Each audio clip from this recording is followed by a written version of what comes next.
Bismillahirrahmanirrahim. Assalamualaikum warahmatullahi wabarakatuh. Pada kesempatan kali ini saya atas nama Raffi Hidayat dengan NIM 20202041110021 dari kelas IAT A ingin menjelaskan mengenai 3 materi, diantaranya metode penulisan kitab hadis, kemudian rijalul hadis, dan yang terakhir yaitu kitab hadis sebagai memenuhi tugas UAS dari materi ulumul hadis. Baik. Yang pertama yaitu metode penulisan hadis. Di dalam penulisan kitab hadis terdapat beberapa model. Di antaranya yang pertama yaitu adalah model jami'. Apa itu model jami'? Yaitu adalah model kitab hadis di mana pengumpulannya secara universal atau umum dari akidah, fikih, sejarah, adab atau akhlak. Di antaranya contohnya itu Jami' Sahih karya Imam Bukhari dan Jami' Sahih karya Imam Muslim. Kemudian yang kedua yaitu model Muwatta, yaitu karakteristik kitab hadis yang di dalam penyusunannya atau penataan babnya sesuai dengan bab fikih, dan juga hadis yang ditulis berupa hadis marfu, mauquf, dan maktu. Apa artinya? Artinya isi dari Muwatta ini berupa hadis Nabi, asal sahabat dan tabi'in. Seperti contoh Muwatta Imam Malik karya Imam Malik bin Anas. Kemudian yang ketiga yaitu adalah model musnad, yaitu model penulisan hadis yang pengumpulan hadisnya sesuai dengan perawi dari sahabi. Artinya hadisnya dikumpulkan berdasarkan sahabat yang meriwayatkan hadis tersebut. Seperti contoh Musnad Imam Ahmad. Kemudian yang keempat yaitu model sunan, yaitu model kitab hadis di mana di dalam penulisannya sesuai dengan bab-bab fikih dan hanya hadis marfu saja yang ditulis. Ini hampir sama dengan Muwatta, tetapi perbedaannya kalau Muwatta itu sampai kepada asal sahabat dan tabi'in itu juga dimasukkan, akan tapi kalau yang model sunan ini hanya hadis-hadis marfu saja yang ditulis. Seperti contohnya Sunan Nasai, Sunan Ibnu Majah, Sunan Tirmidzi, Sunan At-Tirmidzi, dan lain-lain. Kemudian yang terakhir itu adalah metode musannaf, yaitu buku yang mengumpulkan hadis tentang fikih tapi disertai dengan asar tabi'in dan fatwa-fatwa para sahabat, seperti Musannaf Ibnu Abi Syaibah. Selanjutnya yaitu materi yang kedua mengenai rijalul hadis. Menurut Az-Zarqani, ilmu rijalul hadis adalah ilmu untuk mengetahui periwayatan hadis dari segi pribadi mereka sebagai perawi hadis. Hasbi As-Siddiqi mendefinisikan ilmu yang membahas para perawi hadis baik dari sahabat tabi'in maupun dari perangkatan sesudahnya. Dari kedua pengertian di atas dapat dipahami bahwa ilmu rijalul hadis adalah ilmu yang mempelajari hal ihwal para hadis. Ilmu rijalul hadis terbagi menjadi 2 disiplin ilmu yang penting, yaitu ilmu sejarah perawi hadis atau yang kita kenal dengan ilmu tarikhul ruwah, dan yang kedua yaitu ilmu jarh wa ta'dil.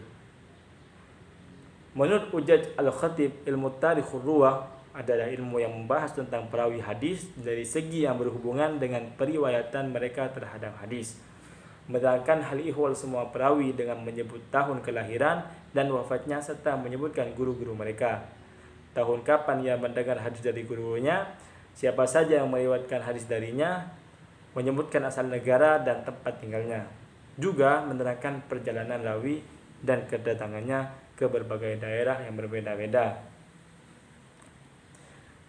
Adapun faedah dari belajar ilmu tarikhul ruwah atau ilmu sejarah perawi hadis sebagai senjata yang ampuh untuk menolak setiap bentuk manipulasi hadis yang dilakukan oleh perawi yang dusta.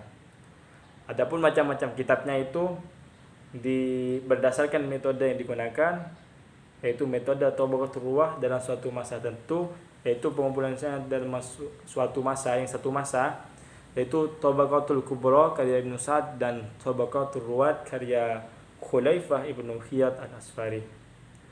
Sedangkan berdasarkan tahun wafatnya perawi, yaitu Kitab Tarikhul Islam karya Az-Zahabi, dan berdasarkan huruf hijaiyah yaitu Tarikhul Kubra karya Imam Muhammad Ibnu Ismail Al-Bukhari. Selanjutnya yaitu disiplin ilmu yang kedua dari jalur hadis, yaitu al-jarh wa ta'dil. Secara bahasa, al-jarh yaitu luka, celah atau cacat, yaitu ilmu pengetahuan yang mempelajari kecacatan perawi seperti pada keadilan dan kedhabitannya. Adapun secara istilah menurut ahli hadis, yaitu nampak suatu sifat pada rawi yang merusakkan keadilannya atau mencederakan hafalannya, karenanya gugurlah riwayatnya atau dipandang lemah. At-ta'dil secara bahasa yaitu at-taswiyah atau menyamakan, yaitu lawan dari al-jarh yang berarti pembersihan atau pensucian dan ketetapan bahwa ia adil atau dhabit. Jadi dari definisi di atas dapat kita simpulkan bahwa ilmu al-jarh wa ta'dil adalah ilmu yang membahas tentang segala keadaan para perawi dari segi diterimanya dan ditolaknya periwayatannya mereka. Syarat diterimanya periwayatan hadis yang pertama yaitu adalah al-adalah. Secara bahasa artinya adil. Maksudnya dia harus muslim, dewasa, berakal, tidak melakukan perbuatan fasik, dan menjaga muruahnya dengan baik. Dan yang kedua yaitu ad-dhabtu, yaitu perawi itu dalam sistem periwayatan hadisnya tidak bertentangan dan tidak menjadi orang-orang yang jelas dipercaya, memiliki hafalan yang kuat, bukan pelupa, dan periwayatannya tidak mencederainya. Dalam segi sejarah penerapan ilmu al-jarh wa ta'dil, ilmu ini sebenarnya telah ada pada masa Islam, itu pada masa Nabi Muhammad SAW, terutama pada masa setelah wafatnya Khalifah Utsman.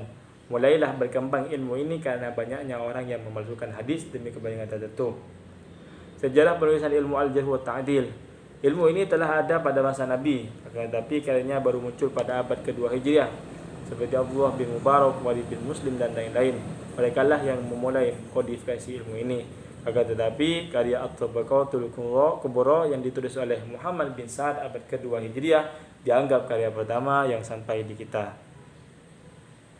Selanjutnya kita lanjut kepada materi yang terakhir, yaitu kritik hadis. Kritik hadis adalah suatu kegiatan penelitian hadis untuk menemukan kekeliruan yang terdapat pada hadis Rasulullah SAW, sehingga dapat ditentukan mana hadis yang dapat diterima dan mana yang tidak, dan bagaimana kualitas periwayatan hadis yang bersangkutan. Sejarah munculnya dan perkembangannya.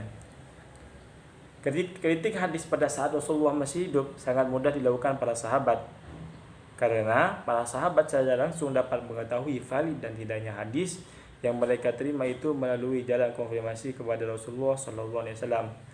Padahal konfirmasi sebagai cikal bakal kritik hadis bukanlah disebabkan oleh rasa kecurigaan mereka terhadap pembawa beritanya yang berdusta, tetapi hal tersebut mereka lakukan adalah dimotivasi oleh sikap mereka yang begitu hati-hati dalam menjaga kebenaran hadis sebagai sumber hukum Islam di samping Al-Quran.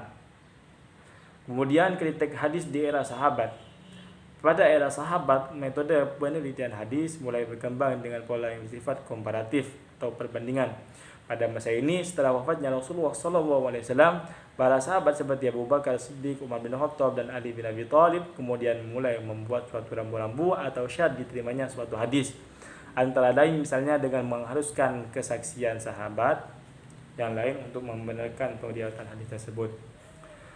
Kemudian penelitian hadis di era tabi'in dan tabi'ut tabi'in hingga kodifikasi hadis.